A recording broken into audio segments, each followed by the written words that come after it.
جب دو مسلمان آپس میں ملتے ہیں اور مصافحہ کرتے ہیں تو ان دونوں کے جدا ہونے سے پہلے ان کو بخش دیا جاتا ہے۔ ترمذی شریف۔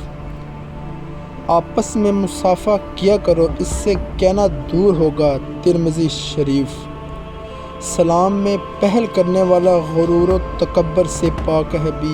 جب کسی کو جمائی آئے تو اپنا ہاتھ منہ پہ رکھ لیں کیونکہ شیطان میں گھس جاتا ہے۔ مسلم شریف۔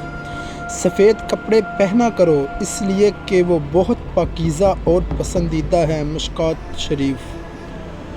رسول اللہ صلی اللہ علیہ وسلم نے فرمایا، زیادہ مت ہنسو کیونکہ زیادہ ہنسنے سے دل مردہ ہو جاتا ہے۔ ابن ماجہ۔ رسول پاک صلی اللہ علیہ وسلم نے فرمایا، بے شک ہر نماز اپنے سے پہلے والے گناہوں کو مٹا دیتی ہے۔ مسند احمد۔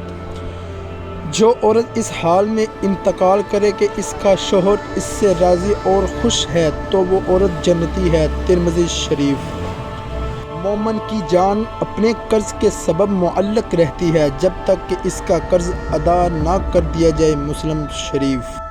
جو شخص قرض دار کو مہلت دے یا قرض معاف کر دے تو اللہ تعالیٰ اس کو قیامت کے دن سختیوں سے محفوظ رکھے گا۔ مسلم شریف۔ جو آدمی سود کا 1 درہم جان بوجھ کر کھائے اس کا گناہ 36 بار زنا کرنے سے زیادہ ہے۔ جس بدن کو حرام غذا دی گئی وہ جنت میں داخل نہ ہوگا۔ مشکوٰۃ شریف۔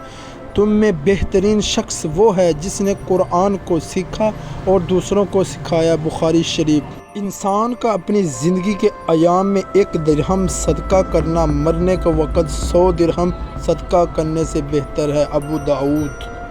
اللہ تعالیٰ کے نزدیک تمام آبادیوں میں محبوب ترین جگہیں اس کی مسجدیں ہیں اور بدترین مقامات بازار ہیں۔ مسلم شریف۔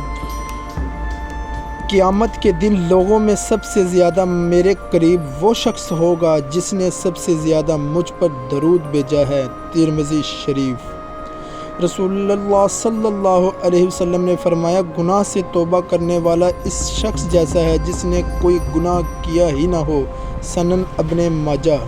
مسلمان کو گالی دینا فسق و گناہ ہے۔ بخاری۔ قیامت اس وقت آئے گی جب زمین پر کوئی اللہ اللہ کہنے والا نہیں رہ جائے گا۔ مشکوٰۃ ابو داؤد۔ کوئی شخص اس وقت تک مومن نہیں ہو سکتا جب تک کہ میں اس کے ماں باپ، بیٹے اور تمام لوگوں سے زیادہ محبوب نہ ہو جاؤں۔ بخاری و مسلم۔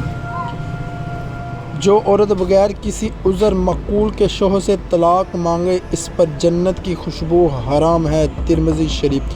تم میں سے جب کوئی شخص کچھ کھانا چاہے تو دائیں ہاتھ سے کھائے اور جب کوئی چیز پینا چاہے تو دائیں ہاتھ سے پیے۔ مسلم شریف۔ حسد سے اپنے آپ کو بچاؤ اس لیے کہ حسد نیکیوں کو اس طرح کھا جاتا ہے جس طرح آگ لکڑی کو۔ ابو داؤد۔ آدمی کو جھوٹا ہونے کے لیے یہ کافی ہے کہ وہ ہر سنی سنائی بات بیان کر دے۔ مسلم شریف۔